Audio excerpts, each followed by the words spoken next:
Don't hit me. I'm gonna hit you. Don't hit me. It's coming. Don't hit me. It's coming at you. Oh, there's some hitting going on. Oh, there's some smacking around in this movie. Yeah, I gotta say, I don't actually want to talk about this movie that we have to talk about tonight. I just want to watch it again. Okay, I was hoping you were going to say that. I want to watch it again with everybody and stop it about every 15 seconds and say, look at that. You see what they did there? Ooh, what a, I just want, but we'll get to the movie. How are you? I'm okay. No complaints. Yeah? Yeah. How are you? Anything exciting going on in your life? God, no. No,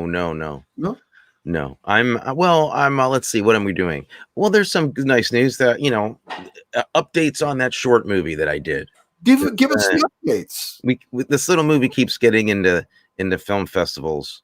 So now we're in a new film festival in Spain. And every time that happens, because I'm the editor, I'm responsible for getting all the movie parts to the festival, meaning the picture, sound, the movie itself. Movie, right. You also have to learn how to speak Spanish. No, luckily, not luckily. I'd like to be able to speak Spanish, but fortunately for the project, it doesn't require me to speak Spanish. Oh, why do I have my ear? I don't need my earpiece. I'm not on the phone right now. I don't. You can do what you please. I don't. I have no. You can wear an earpiece. I don't need to worry about that. They wouldn't see that on the podcast. I thought it was payas. I didn't know it was an earpiece. We had an exciting week too. Well, okay. What was your? Well, you saved my life on Saturday night when I was choking and dying. Well, I asked how you were. I don't know if that's saving your life, but I'll gladly take it. Up and you were ready to give me the Heimlich maneuver. I was ready to punch you in the stomach because I don't really know the Heimlich maneuver, but I was ready to do something. I was ready to call somebody who knew the Heimlich maneuver. I just basically wanted a fire extinguisher shoved down my throat and turned on. Well, I kind of knew you weren't choking because you were coughing, and you have to breathe to cough. So I knew you weren't. And also, my hair, what there is of it, caught on fire. Yes, you were glowing, and there was strange sparks coming out of your ears. But other than that, seemed like I couldn't quite tell what the problem was, though. That was the thing. We established you weren't choking, but then I was very confused because I've never seen anybody do the things that you were doing. So I stood up, I danced around. You made noises that I'd never heard you make. You were crying. That was a tough few minutes. That was a really tough couple of minutes. Well, let's just explain briefly. You inhaled a hot pepper flake. A piece of a hot pepper flake went down the wrong pipe, and just everything. It was the closest I think I've ever come to actually having a seizure. I think you had a seizure. I think it's safe to say you've had one. Okay, yeah, that's good. And then I also, I do have to ask you because you had something to drink this week, I believe. Did I? Ever. Yes. It's so good. We had a brief discussion about it. We don't save everything for talking on the show, but this is a really like specialty thing, and I'm thrilled to be like tasting it at the first floor here and seeing where it goes. It's really good. We have high hope for this beverage. I'm not going to say what I guessed, but I want to just some props that I guessed some of the secretive ingredients. One of the secretive ingredients, I guessed what it was. Yes, you did. And correctly. And see, that's the important part of the story. Yeah. Not just that I did it, because anybody can do that. Let's face it. Yeah. I did it correctly. Yeah. I'm having a very tough time because I have about 15 liters of the sample product. And I have to give it to people, I have to give it to other people to spread the news. I don't want to give it to other people. I want to blame you sit around and drink it. I don't blame you. So we've got to get it into production so we can all start enjoying it. It's so good. I was really surprised. I mean, it's just it's really, it's really kind of unique, but not like the kind of unique thing where you're like, wow, that's the craziest thing I've ever had, but it's good. It's really like, it's like an old friend. You're like, oh, I feel like I've had this, but I haven't quite. Yeah. I had it over rocks. It was delicious. It's called Batch 22. Yes. We're waiting for the trademark on that. Okay. But the trademark, that is what it's called. It's Batch 22. And if we have to change the name, believe me, you'll hear about it here. Sure. Well, and I personally think, that Mike Hammer might sit down and have some of that someday. Well, let's discuss whether that is a good ad for Batch 22 or a bad ad for Batch 22, because that's an interesting question. I can see what you're saying. You remember a few weeks ago when we got into I forget which character it was, but I said, I like him. I think he's a good guy. And you thought I needed to be hospitalized. Who was that we were talking about? I said he was a good fella. Oh, which one was that? It was just a couple of weeks ago. And you said he's a sick, deranged human being. Was it the homicidal killer in the Blast of Silence? Yeah. I came to his defense and said, yes. Thought of him. Yeah. I'm going to come to Mike Hammer's defense.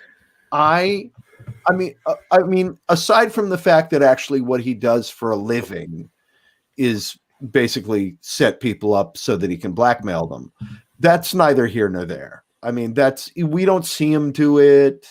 That's not the subject of we see him when he's engaged in his other endeavors. And through a lot of this movie, he's a good guy to people.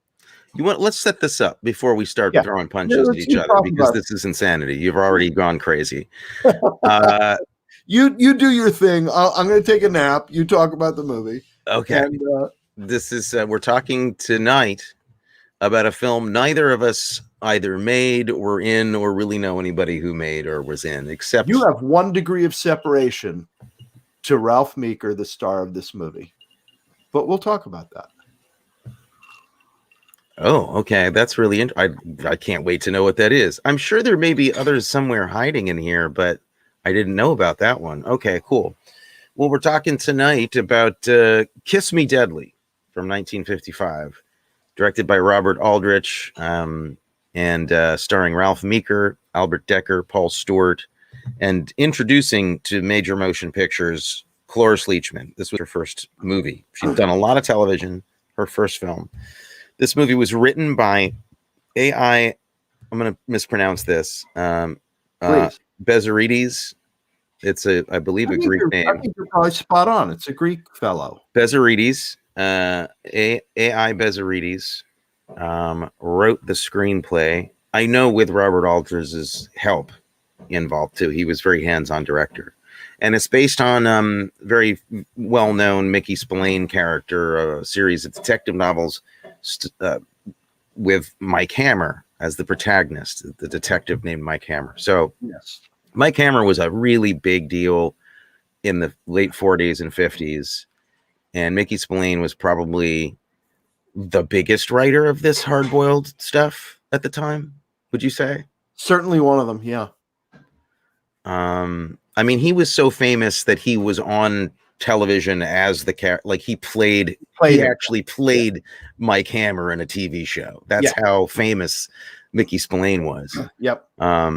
And as did Stacy Keach and Brian Keefe. A lot of people played him. A lot of people played him. Yeah, a very famous character. And Armando Santi in a movie. Yeah. So that's the movie we're talking about. There's other people involved. We'll talk about them as we go. But had you seen it before? Mm-mm. Had you read the book or read any Spillane?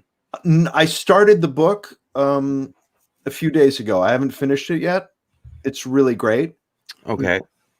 And I know because of other reading I've done that the movie departs significantly from the book, but at least at the very beginning, that whole sequence at the beginning of the kidnapping and all he sees are the shoes of the people and he hears their voices. That's all straight from the book. Mm-hmm. Interesting. Wow. Yeah. Okay. Straight from the book. Did you have a good time watching this movie? I loved every single frame and moment of it. Yay. And I love and will come to the defense of this character of Mike Hammer and who he is and what he stands for. Let's talk about it. We're gonna have a long conversation about that because that's the big show here. That's the whole thing about this movie is this character and what they did with him in this movie and how you feel about that. So well, I'd actually before we actually start though, I'm glad you love the movie. This is a really important movie for me.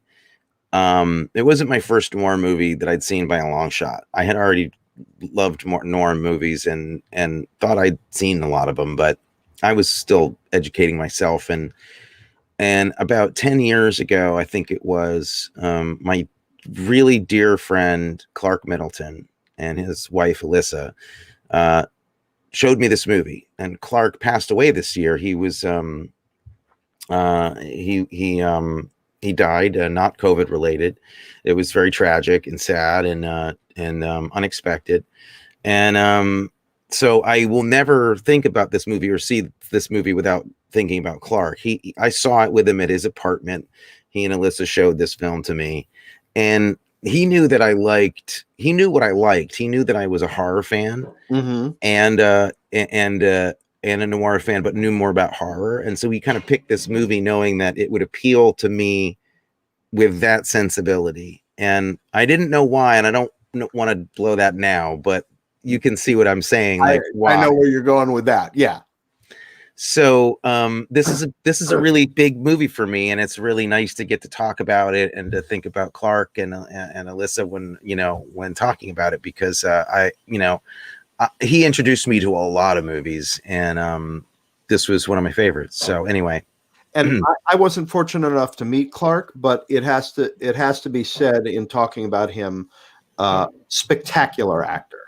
Yes, truly one of the great actors that was working today. He was, without exaggeration, one of the best actors I've ever met in my life.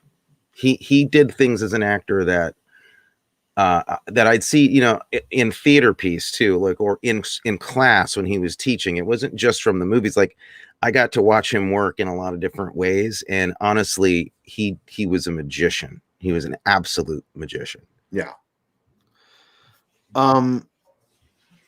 So this movie, this character, I'm going to go to bat for him because you know my whole thing, right? Going back to the Virginian, I do, Oxbow incident, to Kill a Mockingbird, to this thread that runs through American mythology of the idea that as a society, right, in our political structure and our political philosophies of justice are that justice comes from the group, from the jury, from the rule of law.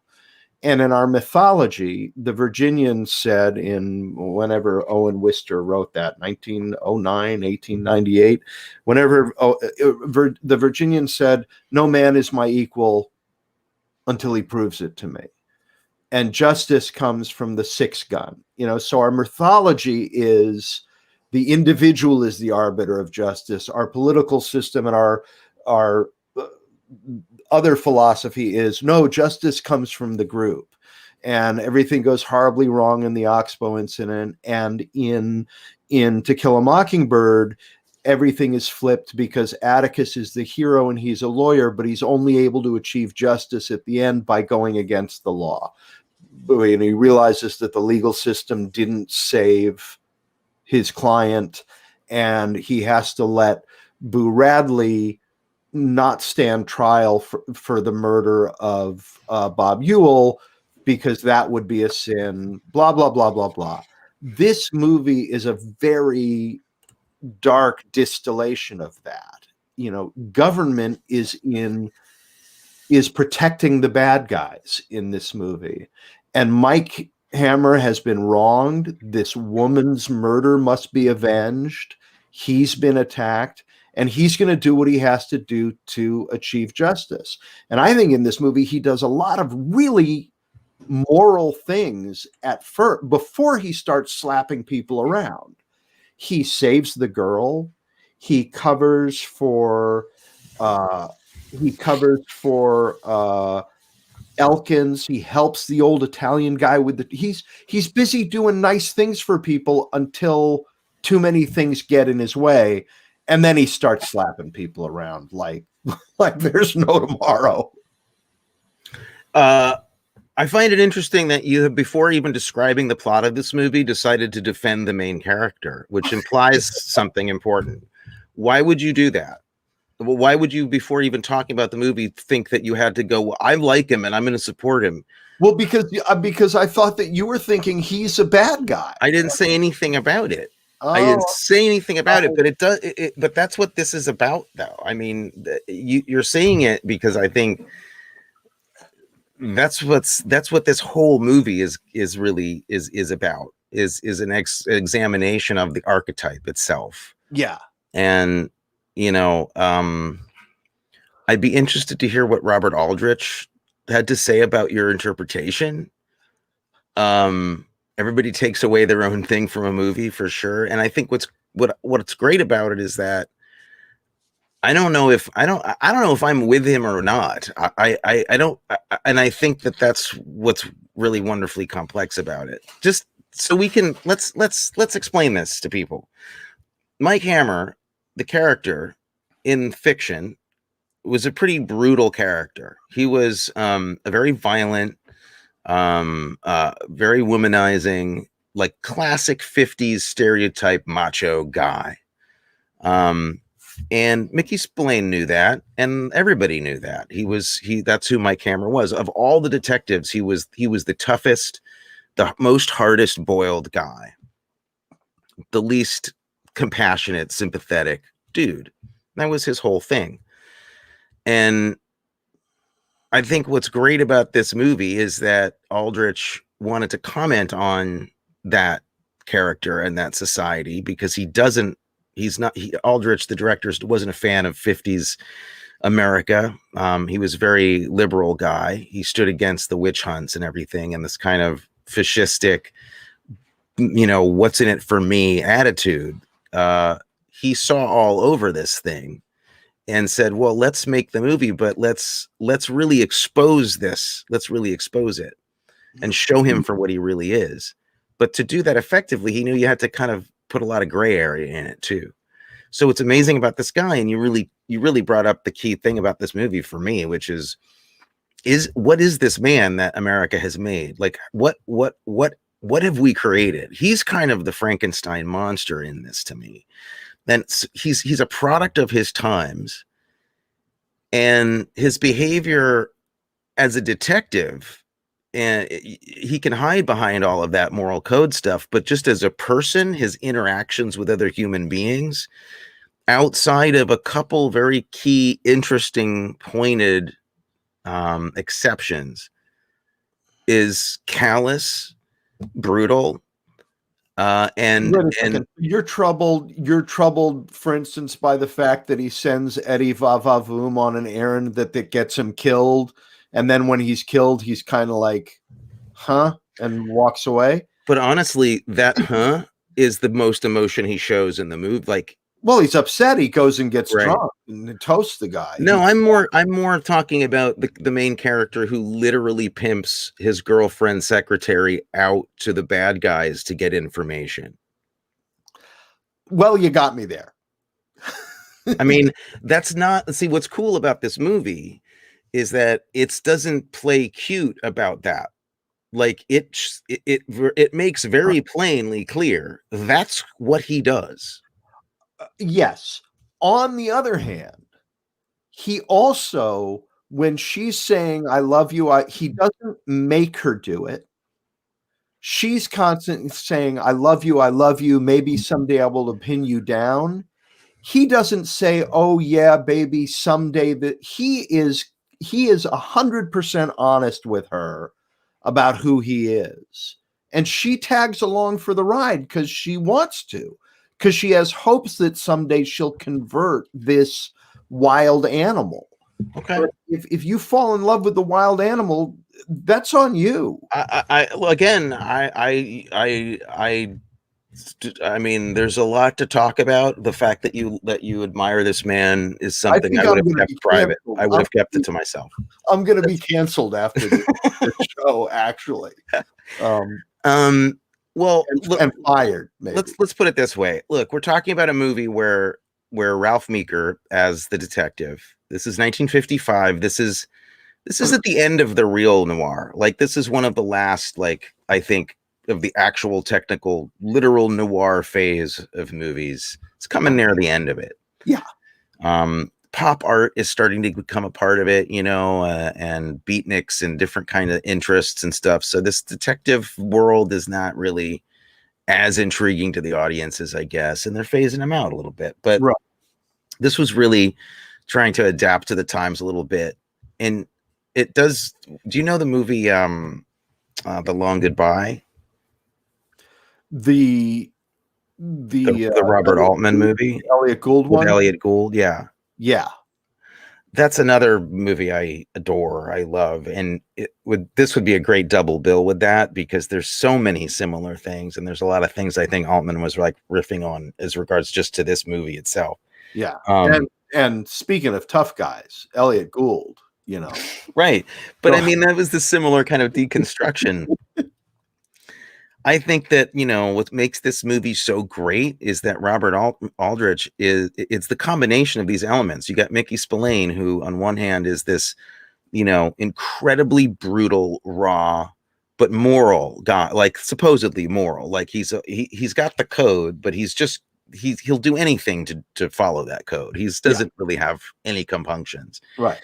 A code, but no morals. So you've got this book written by that guy who a lot of left-wingers were calling kind of a fascist at the time. Yeah. And then you've got Aldrich, who was very much a left-winger and friends of people who had been blacklisted and very much against that established thing.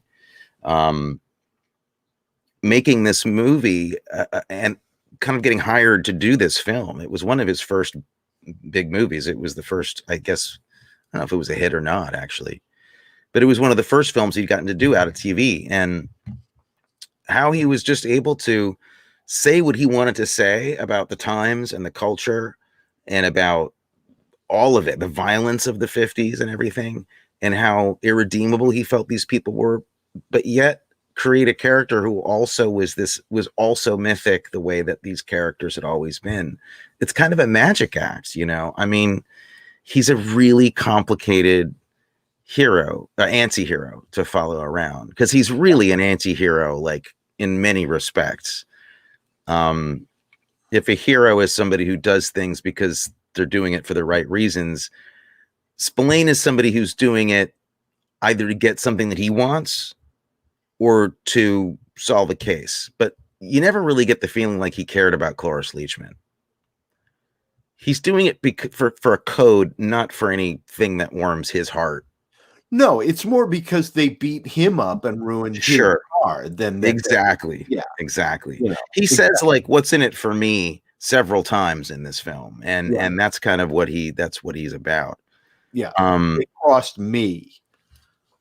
But here, this sounds kind of like a turnoff. So if anybody's listening to this who hasn't seen it and is thinking about whether they're gonna see it after we totally spoil it, like we do everything, understand, like, this movie is ahead of you in so many ways. It's not the movie you think it's going to be. It involves elements that literally will blow your mind. Like, my head fell off my neck when I saw this movie the first time, and it rolled around on the floor. Like, when the big reveal happens, my head exploded. Because there are things in this movie, though, if you threw out the entire plot of this movie, it's worth watching. I mean, cinematically, it's insane. It's insanely good. Aldrich is an interesting director for me because I came to him a little bit later. And I think there's a reason for that. He's not as celebrated as some of the other directors were at the time, because I think he was such a left sympathizer. I don't think he was blacklisted, but he was, you know, a real left winger and a sympathetic guy, and classically like ran his sets with total like dignity for other people, and everybody on the crew loved, like, just everybody wanted to work for Aldrich because he just treated everybody great, and he really believed in that. Actors just wanted to work with him. He's just a beloved guy, and did more for the Directors Guild than any other director. I think he really was responsible for directors having any rights at all. I think he made a lot of enemies because of that, and because of the DGA stuff, and I think it hampered his career a little bit. I mean, the guy that made The Dirty Dozen, Whatever Happened to Baby Jane, this movie, and several others that I could name. I mean, these are incredible films. And this movie in particular is like, I feel like it's like the last word on noir. Like, it's almost like, yep, that's the final, that's it. We don't need to talk about that anymore. You know, in that way that, I wasn't actually saying we didn't need to talk about it anymore. I was saying, like, that's what the movie was saying. We don't need to talk. It was an awkward pause. I was like, oh, Matthew just told me to shut up. No, I wasn't saying we don't. Show's over, guys. Sorry. No, I was saying the movie outside should have told you. The movie says we don't need to talk about noir anymore. Yeah, pretty much. We're saying it all right here. Interesting. Yes. So I would like to sidebar and go on a little trip with you and talk about other movies that did that for you. Can you name other movies that were like, you know what? That's it. They don't really have to make another one of those again, because this is the last one they had to make. I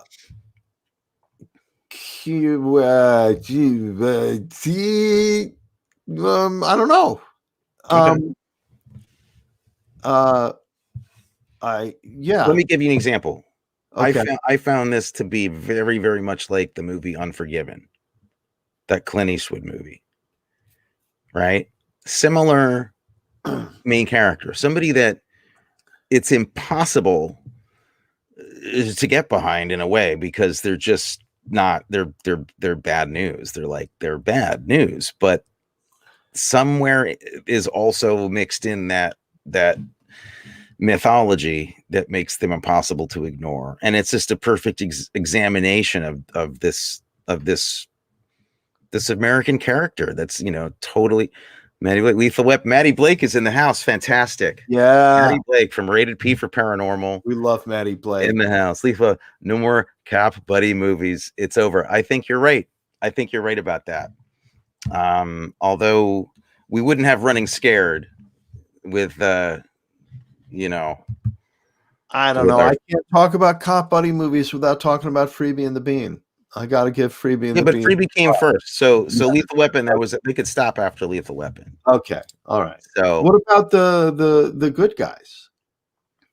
The Good Guys is a deconstruction of it, so it doesn't count. Oh, all right. Jeez Louise. That's what I'm saying. It's strict.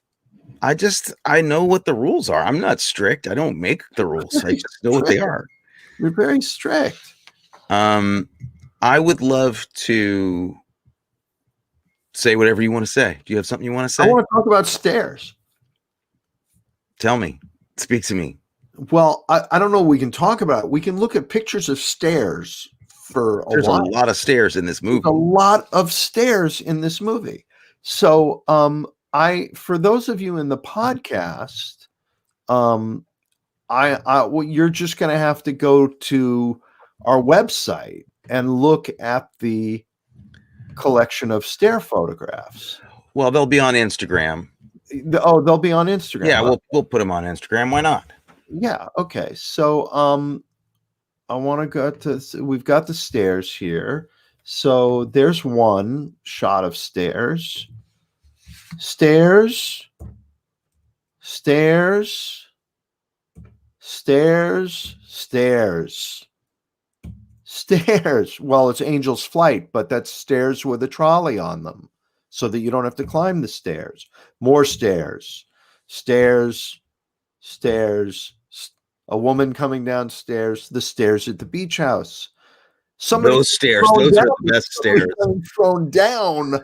The longest flight of stairs in the world. In the world. That's the shot of Doom. Look at this. Oh my God. More stairs. Yeah. I mean, it is. So what's that about? What are they talking about there?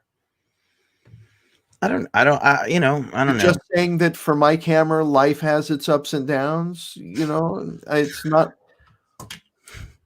And framing. There's also amazing framing in this movie. Well, the photography is really stunning. It's remarkable. And I was nerding out. I'd seen this before, and I was nerding out watching it again this time with the commentary on the disc. And these guys were really smart who were talking about it. I should know what their names are. I won't. We'll put it in the notes, I guess. But we're not. But we're not professionals. They were talking about everything but the stairs. I don't know why they didn't elaborate. I mean, I don't know. I think they're definitely like visually dynamic, and they create that kind of ability to, to give vertigo to the audience and kind of do crazy angles that make the world and the environment just feel a little bit more cockeyed. And then you've got the banisters, which make great shadows and spider web kind of things, and you've got the whole concept of like the characters striving to climb up or descending down into hell. Right. That goes on and on throughout the. Can we talk about incredibly long shots? Yeah, that don't cut. Notable for that. Yeah, really notable.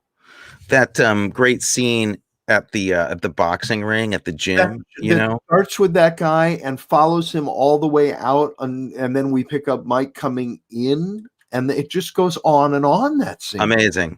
I think that actor was Juano Hernandez. Yes, spectacular. He was terrific, and in a lot of movies and stuff. And Blake Edwards stole the cigar gag from him for Victor Victoria.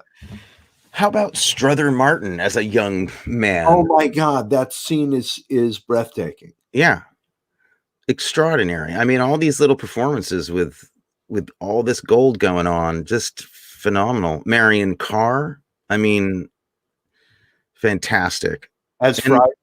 She's played Friday. Yeah, right? She played Friday. She's got one of my favorite lines in the movie.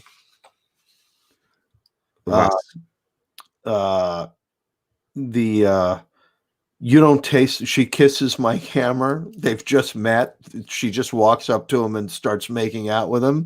Mm-hmm. And then she leans back and she says, "You don't taste like anybody I know." Yeah. Like, okay, great line.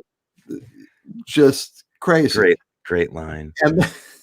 And going back to the stairs, when he climbs all those stairs up to that apartment and he gets in and he looks at the landlady and he says, "Can get a heart attack walking up here." She says, "Who invited you?" Yeah. And then you get lines like, where the older wife is trying to talk over the husband that they're interrogating. I have that clip. Please, let's show that now. This is, if you want to see what kind of guy this is. This is, let me find this clip here. Yeah, you keep say something interesting while I'm finding the clip here. Well, did you know that Aldrich was related to the Rockefellers? I did came not. Into this world a very rich man. Oh wow! Okay, I have the clip. Here we go. Oh, okay. He is he's looking. He shows up in an apartment building looking for somebody, and here we go. Speaking of framing, there's a boom in this shot. What do you want? I want to see the super. What can I do for you? There's a card on the mailbox there, Christina Bailey. The police have already been through her apartment.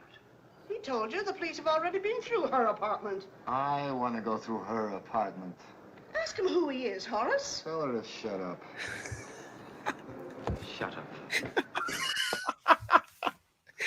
Tell her to shut up. Tell her to shut up. He's just the bluntest person. Like there's zero. He doesn't suffer anybody for 5 seconds. He doesn't have time to be cute. He's just like, wants you to shut up. He's going to be like, shut your face. And if you don't, he's going to punch you so hard. Yeah. That you're going to fall on your tuchus. Yeah. Tell your wife to it's like, tell your wife to shut up. Yeah. It's so funny because it's like film noir, tough guy stuff boiled down to its most essential isotopes, shall we say. Yeah. It's just tell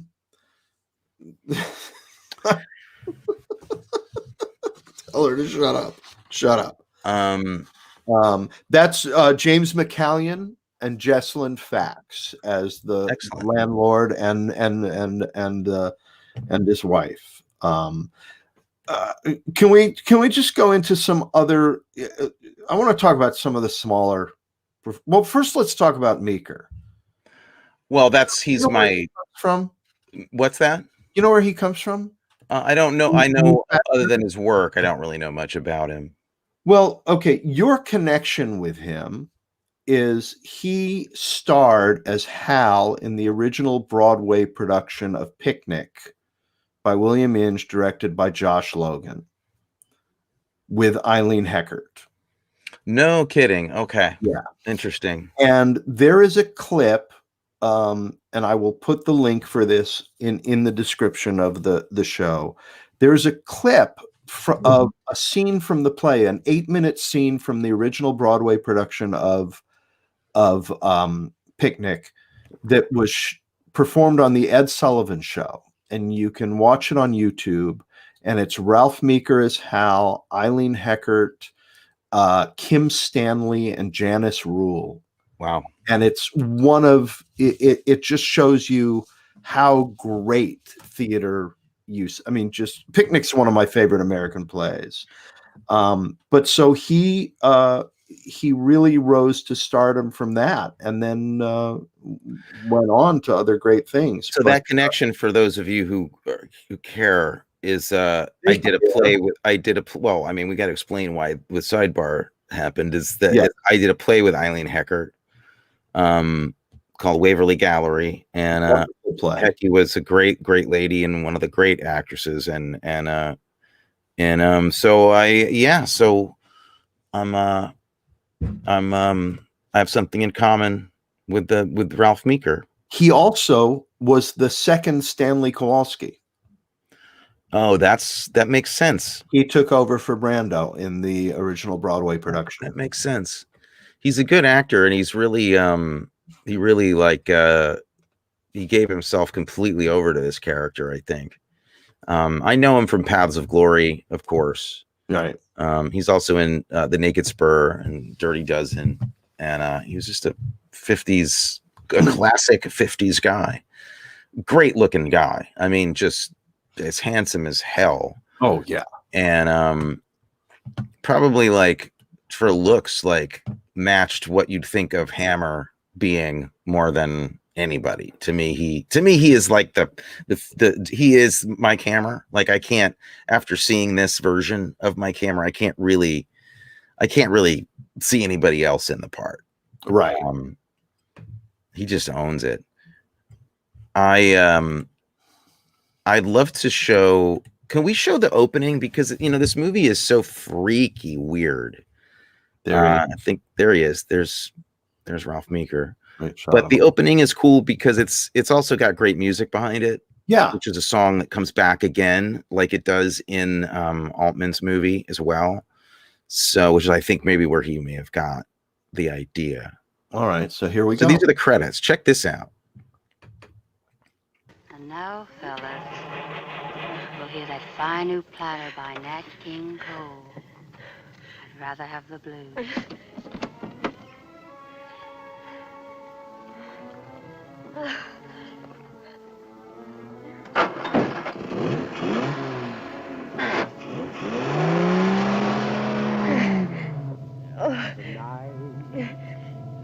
Is my chili and conversation seems pretty silly. I feel so mean and brought I'd rather have the blues than what I've got.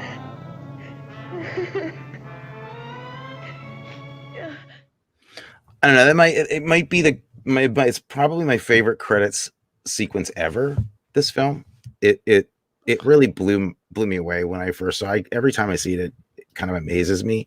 For those of you who aren't watching it, we can see it. The credits roll backwards in this in a way that had never been done before. Only a few people have done it since, but this was the first time anybody had done this. The characters are driving a car at night, and through the windshield, you see the road ahead, really grimy, black and white, very dark, and the credits roll literally backwards, like the wrong way, and they're actually written the wrong way, the way that street signs would come at you on the road. Right. And what happens is it makes it look like all the letters are just dropping down into hell, and everything is just starts off with the most like this really unsettling vibe. You know, I mean, the lettering is wrong. It's disturbing to look at it because it's going the wrong way. And then you've got Cloris Leachman crying. It's like crying and sobbing over this Nat King Cole song. I mean, the cognitive, the beautiful Nat King Cole song, and what Nat King Cole is saying is she's getting into his car is, I'd rather have the blues than what I've got. Yeah, it's like the beginning of things not going well. It's just like everything is promised in that credit sequence, and to me, just delivers over and over and over again until the conclusion. I don't want to spoil this movie. I really think it would be a crime to spoil it, even though it's from 1955. Do you mind like not giving away what this is, or do you want to? Well, I mean, I was going to show the photograph at the end that if you don't see, I would bet everything I have that one of your favorite directors stole one of the best moments from one of the. Well, you're talking about Pulp Fiction. No, I'm talking about a movie that I took you to see in Bedford Hills. Raiders of the Lost Ark. Raiders of the Lost Ark. That there's a moment at the end of this movie that Spielberg stole a shot that he stole directly from this movie. Yeah, so yes. You don't necessarily have to show it, but I have to know that you go ahead. I recognize you, and yes, that is absolutely right, man. It's absolutely good. I mean, but think about the briefcase in Pulp Fiction. Oh yeah. Well, basically, after watching this movie, I showed my classes this clip from the movie yesterday. Okay. And talked about Raiders of the Lost Ark and Pulp Fiction. Those are the two. Well, that's fantastic. Yeah. That are directly from this moment. And it's incredible.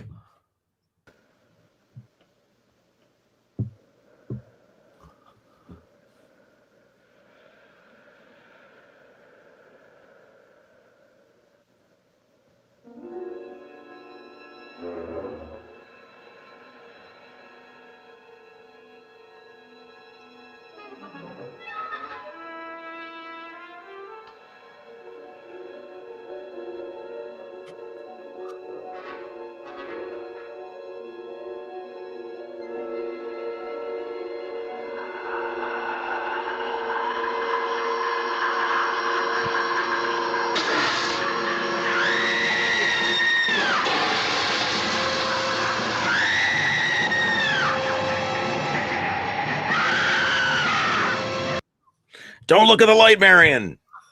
It's so beautiful. Crazy. So good.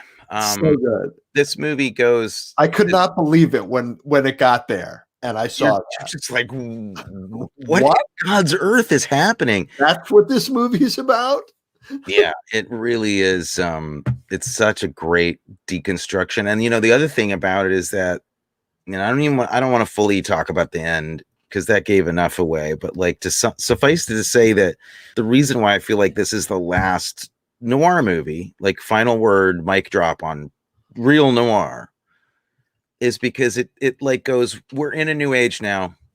It's like the age of the detectives is over. We're now in the 50s modern jet set atomic age now officially. Right. So like Mike Hammer meets Godzilla. It's Star Trek now. The next movie, yeah.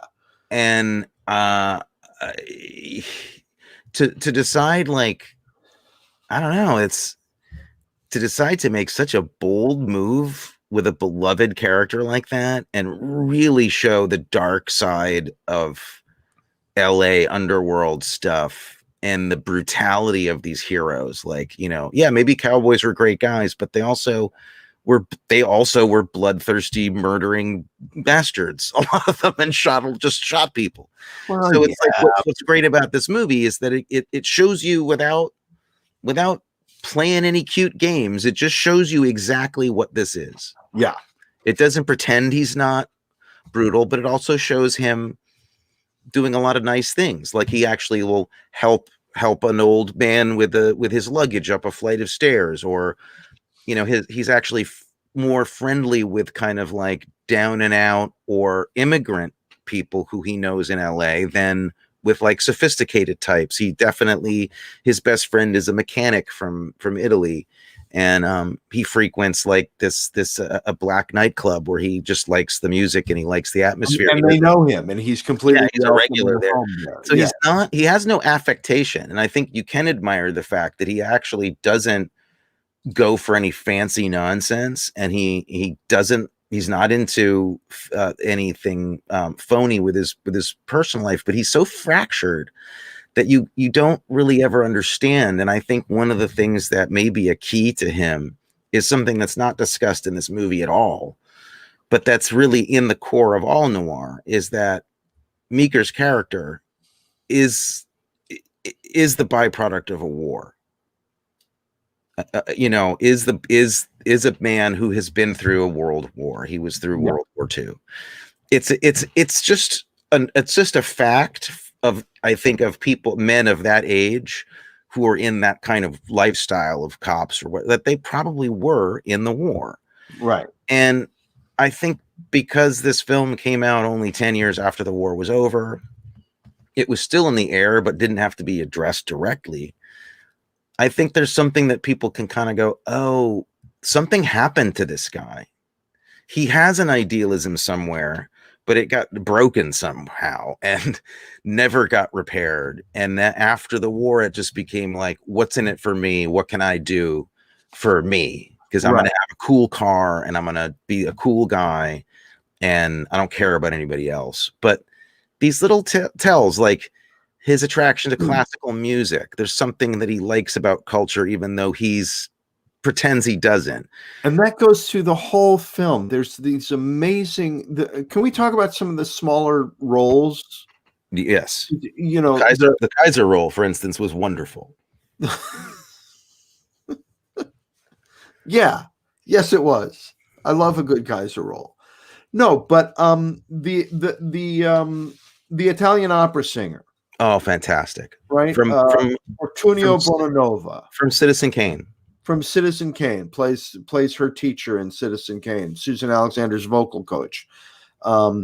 Percy Helton as the medical examiner, an actor who you've seen a million and one times, who I think is Wally Cox's dad, must be Wally Cox's dad, right? Because there's sort of like a direct line between seems that way Percy Helton and Wally Cox, right? A young kind of handsome Jack Elam, almost pulling it together in the handsome department. Yeah, yes, you know, we talked about Strother Martin already. Jack Elam, for those of you who don't know, is the famous actor from a lot of Sergio Leone westerns and a lot of westerns who had a cocked eye, like one of his eyes looked a very different direction, and he used it to great effect in his film. Great effect. Maddie Comfort, who plays the singer in the well, club. We have to. Okay, yes, amazing, and what a person here. A little history there. A little history about her. Yeah. Can we play the clip of the song of her singing the song? Yeah, except here's the mystery. I'm not actually sure that that's her singing. It might be because there is somebody named Kitty White who is credited as the club singer, and there isn't any other club singer in the movie. Is she credited? Is Maddie Comfort credited? She's credited as an actor, and I think Kitty White might have, even though Maddie Comfort was a singer, it might have been Kitty White. There's some mystery of. My guess is that it probably had more to do with some union thing where they had to switch it around, because why would they have cast her without having her sing? I don't understand. Ellington's girlfriend and one of the great singers, and Satin Doll. And Satin Doll was written for her. So yeah, about her. My guess is they let her sing that.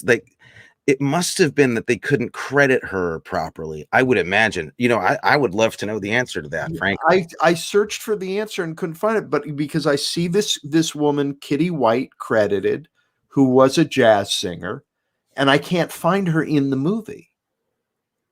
There isn't another club singer. That is really strange, because I can't understand why that would have happened, or why you would have cast this woman here with Maddie Comfort. Yeah, let's watch this. Okay. The night is mighty chilly, and conversation seems pretty silly. I feel so mean and brought. I'd rather have the blues than what I've got. The room is dark and gloomy. You don't know what you're doing to me. The web has got me caught. I'd rather have the blues than what I've got. Something else, man. I don't know. I'm ashamed to say I don't know her voice well enough to really know whether that's her or not. Maybe it would be obvious if you knew better, but I don't. Anyway, it's a really great scene, and such a refreshing, different approach to the nightclub scene in the Nora movie. It's usually a white woman singing, first of all, right, in those clubs, and they're usually clubs that are trying to put on airs, right, and be fancy kind of uptown clubs. And this was really different, and in every case, you feel like Aldrich was shooting the LA that he knew, and just the way that they did in Blast of Silence, shooting the New York that they actually knew and lived in. It has that same quality. And it's all location, this movie. A lot of location work, but I mean, all the interiors were studio. That's something I do know. Short schedule, but a ton of exteriors, man. And a lot of actual nighttime street exteriors in LA. Yeah, which was incredible. That crazy scene where he gets followed and then beats up the dude that's following him. Yeah. Which is our big reveal that he's actually not to be messed around with. Ralph Meeker takes care of business in the dark alley. That's just don't mess with this guy. Very quickly. And he then proceeds to beat this man, disarm him, beat him some more, and throw him down that 300-foot flight of stairs you saw. It just doesn't stop. Those kinds of stairs that they only have in Los Angeles. Yeah. Just go on. Yeah. He's like the Terminator. He just keeps punching at people. Yeah. And then I don't know. I was just amazed at the nighttime locations on. Usually you see backlot stuff at night in LA. You're not seeing the real thing. Okay, who else did you like? Well, the old Italian mover dude. Great, right? Yeah. Who helps with the bag. Great. Yeah. who was Silvio Minciotti. He has a stunning close-up at the end of that scene. Oh, yeah. And Wesley Addy as his the cop. Wesley Addy, who's in everything. And he's just a horrible guy. All of the women, Maxine Cooper, Cloris Leachman, and Gabby Rogers, Gabby Rogers is a revelation in this movie. Yeah. And there's some I have a collection of photographs I want to go through.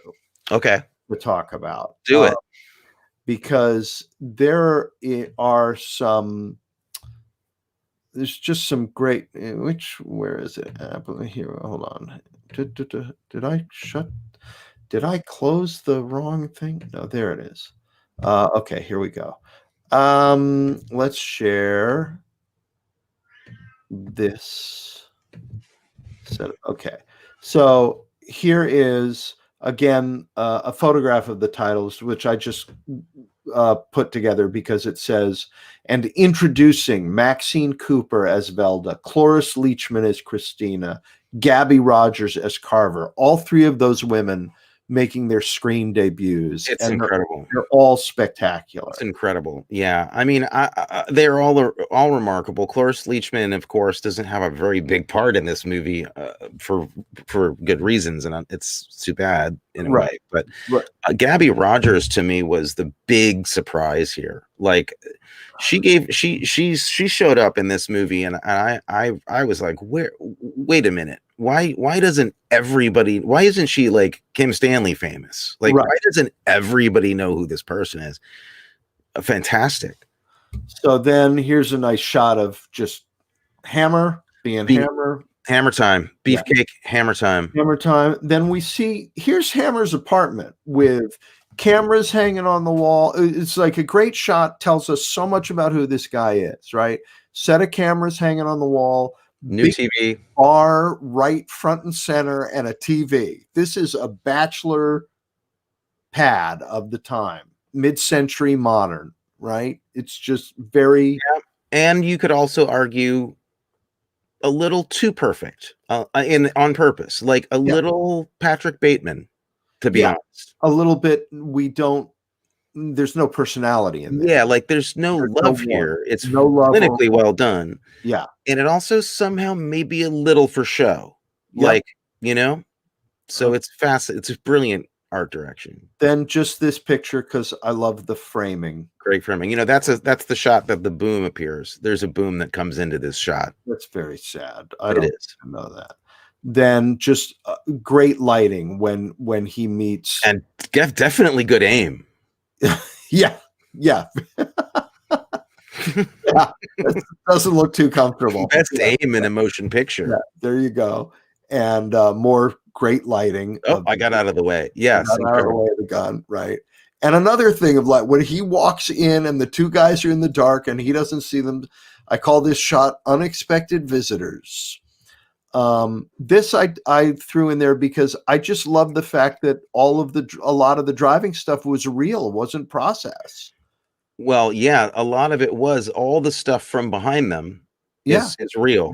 Camera mounts on the back of the car. What's really remarkable, though, and it's cool that you noticed that in the opening, for instance, at night when he picks up Cloris Leachman and they're in that same convertible and you're driving around with them, they have shots from behind them. In fact, the entire credit sequence, when the credits go backwards, is behind them from this shot angle. Yeah. Every time they cut in that sequence to the two shot from the windshield, it's a process shot, but look how well done those are. Yeah, incredible. They're cutting between a process shot in a studio with real footage in the same car flipped around on a real road, and you can't really tell. You can't really tell the difference. He does a better job with it than Hitchcock ever did with a process shot. Then Mike Hammer actually has a girlfriend who has a stripper pole in her home that she practices on. Yeah. Now, she is ostensibly doing ballet, but it's not a ballet pole. I don't know a lot about ballet, but I know that this actress, as wonderful as she is, never actually studied ballet. There is no pole in ballet. Not like that. The horizontal one is in ballet. That's a bar. She's not working with This that. this is a pole. Yeah, this is a pole. And so yeah, brilliant. But this shot blew my mind. And where he meets the woman who we think is a victim, and he has a long scene with her, long talk with her, and we think this is the woman who he is going to rescue, and it's the woman who ends up being the baddie.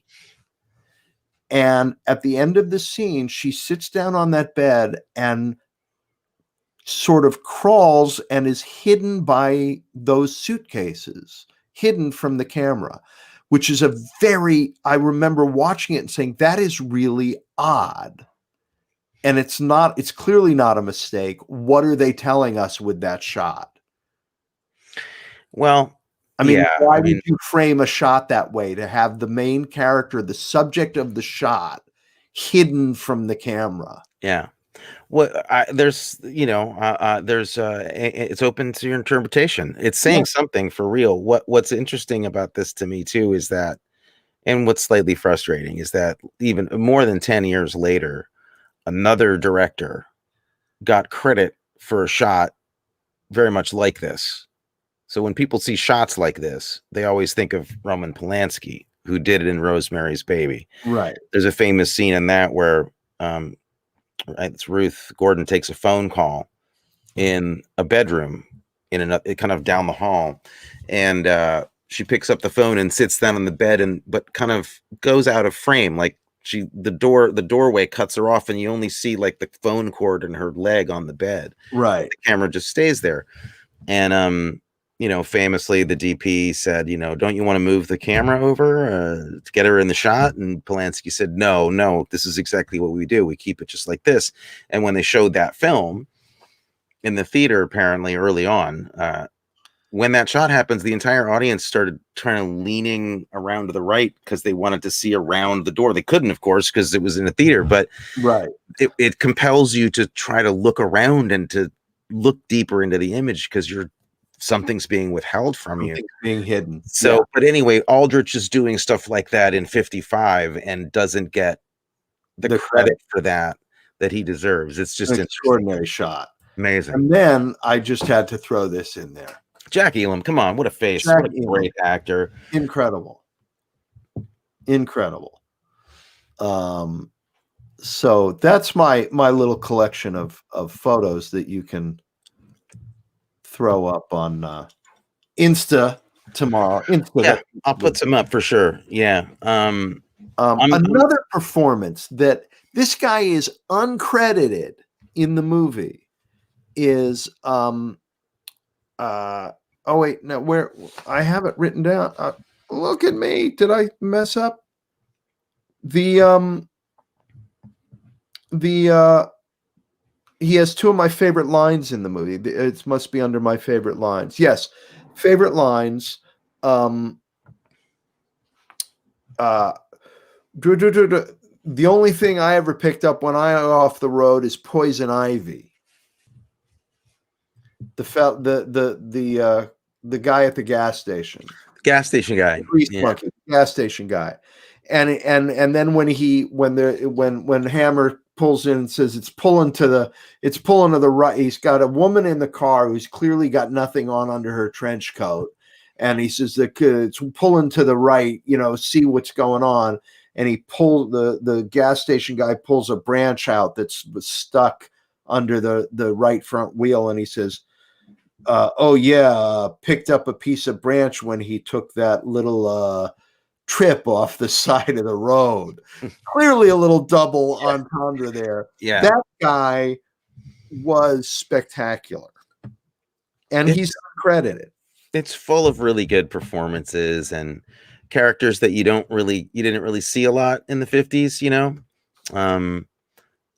roles with very just kind of like open casting and just meeting a lot of immigrant characters and just characters that you don't usually hear from. It's just really cool, and I think a testimony from what I've read to Aldrich the way that he liked to work. He was just consciously trying to be I gotta know, as they say, kind of woke at the time. And it's always nice to just kind of think back to the people that were trying to push this forward half a century ago. So good for you, Robert Aldrich. Even if Matthew does think that your villain is the sweetest sweetheart of sweethearts. It's my kind of guy. He's my kind of dude. What's in it for me? What's in it for me? They're so likable, those guys. Yeah. I'm trying to think if there's other stuff I want to talk about here. Well, we could talk about the fact that, you like him because he's got the code and he's a hero and he solves the problem, but he doesn't, because he actually, by the end, if at the second this movie's over, a whole other movie starts, and he basically messed up big time. So there's a whole, give people a chance to see this movie. Then we can come back and talk about your hero. And in fact, what the final result of his investigation was. Just a little house fire. Yeah. Little house fire. He didn't even get his money. That's true. He didn't get his money. It's such a great, you know what I'd call this? So we can be fancy on the show. Okay. What? I would call this a great deconstruction of the detective hero myth. Oh, you're so fancy. I'm going to give you another piece of evidence for him being a good guy, right? All right. Friday, the girl who just walks up to him and starts making out with him out of nowhere. Yeah.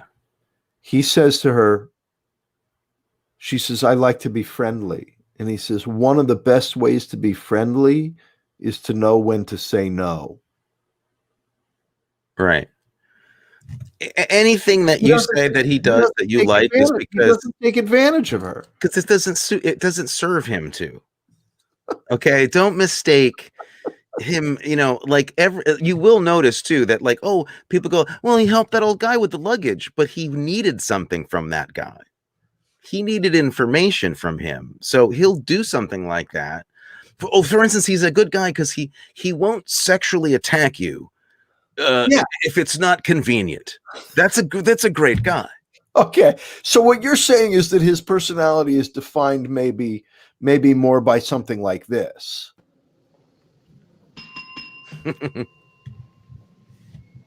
May I help you, sir? This key, what's it for? Are you a member, sir? No, just tell me about the key. Pardon me, sir, if you're not a member.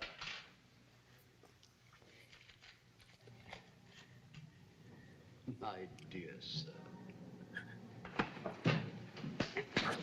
Now, tell me about the key. It's a locker key, sir. Whose? Just a minute, sir. And he takes the money. That's what I love about this. The money back. It's like he takes it back. He's not messing around. Well, you didn't tell me. 10-year membership, sir. Take me to it. Yes, sir. He's going to need that money for new dentures, that old guy. It's terrible. It's absolutely amazing. It's so brutal. He should have told him what he needed to know. Apparently so. Yeah. No, look, it's why the movie's so cool too is that it is, it gives you that thrill of that illicit thrill of what would it be like to be a tough guy? It's a terrible thing that guys want to do that. I want to do what he did in that scene 15 times a day. Well, that's the beauty of these movies and the problem with men and a lot of things. I also love that in the scene where he's in the changing room at the swimming pool, and they send in Jack Elam and the other fella. Great. I was going to bring this up to teach him a lesson. we don't see what he does to Sugar. No. We see Sugar go out of frame. We hear something, and we see the guy fall to the ground, and Jack Elam runs. Well, we see Jack Elam's reaction to terrified. Whatever it is that Ralph Meeker did to his friend is so messed up that he literally like goes, "What?" and he leaves the room. Yeah, it's fantastic. Yeah. I will say that's a really good point, and it was one thing that these noir historians were talking about in analyzing that scene. I can't take credit for this one, but they picked it out, and it corroborates your thing about that is one of the elements that Aldrich uses to make him mythological, because he still is a mythological figure in this movie. And one of the techniques they use there is by not actually showing the audience what he does. They keep it off camera. You see the effect of it though. And it only takes a split second. It's not like there's a big fight. It's just but instantaneously something happens. Yeah, but by withholding that, they literally make him a mythological character. Yeah. Like it's little tricks like that they use. Because for all you know, he went like this. Right. Like, boo! But I mean, any movie that's going to start like that with the credits rolling backwards and somebody crying over a Nat King Cole song. I mean, like, if you were to say what movie starts like that, I'd be like, obviously the new David Lynch movie, like obviously something really arty and weird and out there. But don't be mistaken. That's what this is. I think this movie really is that, arty and weird and out there. It's just about LA in the 50s. Yeah.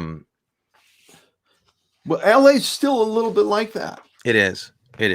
No doubt. I love the little details, the little puns that he puts in there too. Like how he actually thwarts that guy in the alleyway who's following him by throwing popcorn in his face. Yeah. Which is actually kind of ridiculous, but it works because it's just kind of a distraction. And then he starts to pummel his head into a wall. And then the guy drops the switchblade and it falls on the ground, and they have this insert shot of him just like this really clean pop art, like clean shot of a switchblade and a guy's hand coming down, and there's just popcorn all over the ground. And I always loved that shot and realized on this viewing, like, oh, that's like he's talking about movies. The popcorn is clearly referencing movies and pop art. And there's a lot of little clues like that. For instance, here's another thing that for each of you. Maddie Blake wants to know, for each of us, who, if anyone, is the most Mike Hammer inspired TV or film character to come after? You know who's a little like Hammer? Early Bond. Yeah, Bond is similar. I mean, Bond's on a mission, though. I mean, he's working for on His Majesty's Secret Service, but in the sense of that he's not nice to anybody. Early Bond, no. Bond. Connery Bond. I would say that Dirty Harry is also, to me, a clear lineup. He's a cop, not a detective, so there's a big difference there. But yeah, and Clinton, Unforgiven, I think also too. Maddie, I'd be interested to think you may have somebody in mind, Maddie. So if you think of it, type it in, because I'd love to hear what your thoughts are on that too. Yeah, I immediately go to Clint. And I guess Jack Reacher should have been that if he made it to movies. Yeah, except Jack really does have a code of like treating people right. Oh, okay. Yeah. Forget I said anything. Yeah, no, he's a very... I'll stick to the odd movies. I'll stick to talking about the odd movies, Matthew. One thing I did want to point up, and I'm going to put this in the Instagram pictures, but okay. When Cloris Leachman gets tortured and dies, because and that's not really spoiling anything. It happens in the first 10 minutes. They get kidnapped very early on. He's beaten. She's tortured, and she's killed. And then he's dumped out on the street, basically. There's a shot of him after he's been beaten up, and he's kind of lying on this bed in this safe house somewhere. Excuse me. And you can see Cloris Leachman's feet. Yeah. In the background of that shot. Yeah. She's hanging or in a chair with high legs, and her feet are kind of dangling right in the top of the shot. You can hear her screaming. It's really awful. It's a really uncomfortable, very dark and very violent scene for that period. Yeah. Also, when the guy comes into the shot and he's got a pair of ratchet pliers or some kind of like lock pliers in his hand, which he's been using, you realize, to torture her. It's really messed up for 1955. So those legs dangling in the top, they come back again. Did you see those legs again? When he goes into the house, her apartment, and that older couple lets him in to see her room. Yeah. He goes up those stairs again, your favorite stairs. And there's a shot from the top of the stairs looking down. He comes up, and the woman who owns the house, she's standing by the door, but the stairwell, the top of the stairwell actually cuts off you can't see her top. You just see her legs, and they're hanging in frame just exactly the same way that Cloris Leachman's legs are. It's very noticeable. And you'd think, oh, maybe that stuff is accidental until you start looking at some of the artwork on the walls. There's a picture in Cloris Leachman's room. She's got a lot of like 50s artwork. She's a beatnik, so she's got like paintings and stuff on the wall. One of the paintings is of a character spread eagle with its arms out and its legs out, kind of like in desperation, it looks like, which is the same pose she has on the highway when she stops him in the car, and also the same position he's tied up in on the bed at the end of the movie when they get him again. He's notably tied with his arms and legs like splayed out on this bed in a very like weirdly sexually compromised position. Anyway, those motifs are throughout this movie. I've seen it a few times, and I keep on noticing these again and again. Like there's so many brilliant directorial and photographic little details in this movie. I don't know why it doesn't have a bigger reputation. I really don't. Did you know that I got this from IMDb trivia, the Kefauver Commission, which was a federal unit dedicated to investigating corrupting influences in the 1950s, singled this movie out in 1955 as the #1 menace to American youth. Amazing. Absolutely amazing. So that's what our federal government was busy doing with this movie. Right. Which is exactly what Hammer hates about the federal government in this movie, is that they're doing things like that. Well, and the other incredible irony is that the other thing that the movie is just a blazing critique of 50s society. Yeah. And the violence inherent in American culture and the racism inherent in it. I mean, it's really consciously about that. Yeah. And for the government to conveniently mistake this for being the opposite is amazing, because clearly they could see that this movie, if looked in the right light, would give you pause about American culture, car culture and cool culture, and like how it was even being marketed to people in the 50s. We forget that, how old that tradition is of like advertising, just kind of like regurgitating your culture back at you, so that you needed that car and that hi-fi stereo, and that it's about so many things, but it's not on paper. They don't proselytize at you, but it's just full of social commentary. It's amazing. Va va voom. Va va voom indeed. Va va voom. Matty Blake just gave up on us. He didn't want to give us any of his. He didn't want to tell us anything of his characters that he thought. He got a phone call. Where did you go, Matty Blake? Where did you go, Matty Blake? Who knows? Oh, he doesn't care anymore. He's having some rocky road or something. I don't know. Well, what are we doing? What? I was gonna say something that isn't true, so I'm not gonna say it. Oh, what? You can't make me say it. Okay. Next week we've got we have two choices in our list of noir that you came up with: Farewell, My Lovely or Woman on the Run. for next week? Righto.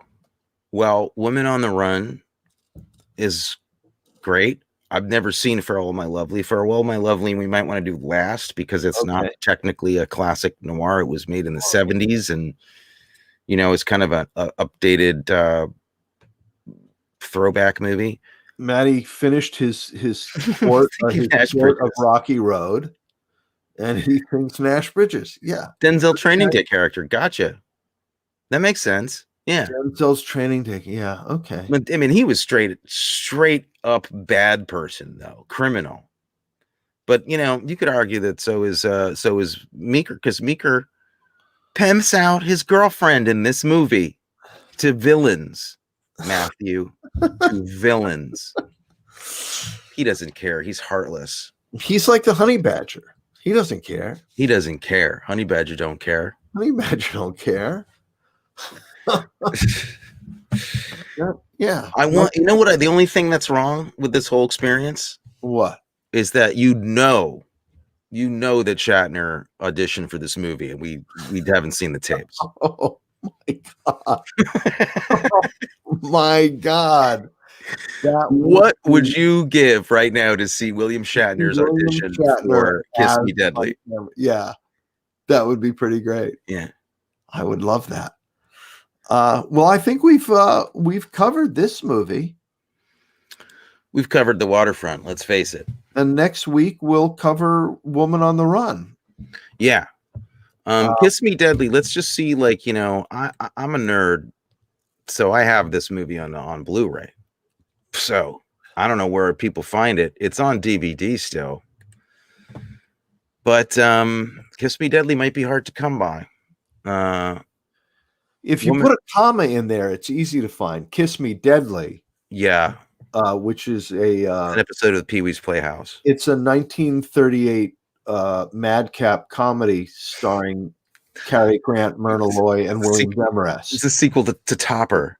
Kiss Me Deadly. Sequel to Toppers, that would be pretty good. That would be good. I want some credit for that. I'd like some props for that. You're awesome. Ghost movie, Deadly, yeah. Kiss Me Deadly. Thank you. Yeah, okay. Thank you. Oh, I got to get out of the Blithe house. Spirit. Blithe Spirit is the Kiss Me Deadly is the musical of Blithe Spirit. Yes. Yeah. Starring Legs Diamond. Yeah. As Noel Coward. Well, I got nothing left except that I can't recommend this one highly enough. This is honestly, this gets better and better every time I see it. Yeah. It's I just love it. All right. We are gonna sign off. Goodbye. Have a lovely time. And we'll see you all. We'll probably see you all next week. Let's say we will. I'll see you next week. Probably is very cryptic. Why did you say that? Well, because we actually didn't see anybody at all tonight. They maybe saw us. Wow. This is a sad, maudlin way to end the show. We love you all. We do. Any love that you want to give us is appreciated. Thank you. Good night.